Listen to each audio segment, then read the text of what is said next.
Hi, my name is Kristen Schlick. Welcome to my presentation on communicating with different generations. With baby boomers working well into their 60s these days before retiring, it's common to have up to 4 different generations working side by side in the workplace.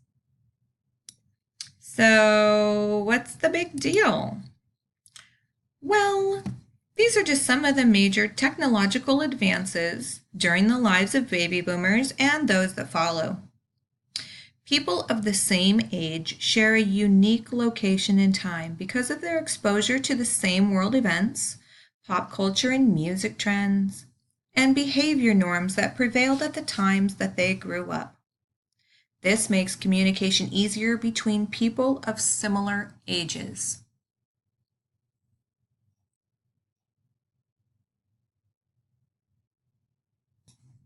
Another obstacle is how different generations choose to communicate. Baby boomers prefer to meet face-to-face or talk on the phone.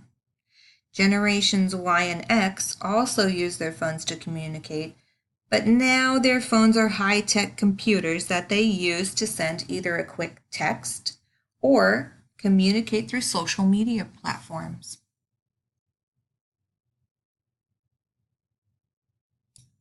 So at this point, you may be thinking these generations are just way too different to communicate effectively. In all of the resources I used for this presentation, the number one solution is team building. During meetings, have small breakout sessions to get to know each other.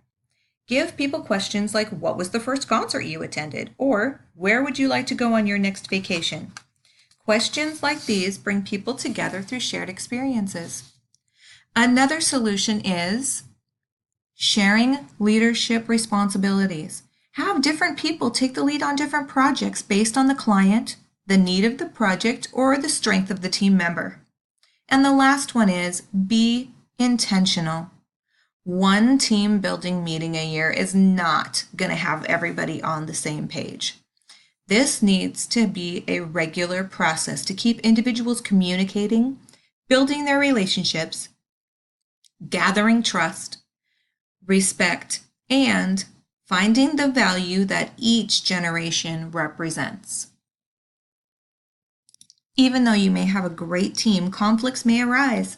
Our textbook, Essentials of Business Communication, outline a 6-step guide to conflict resolution. Number 1, listen to ensure that you understand the problem. Number 2, understand the other person's position. Number 3, show concern for your relationship with the other person. Number 4, look for areas of mutual agreement and compromise.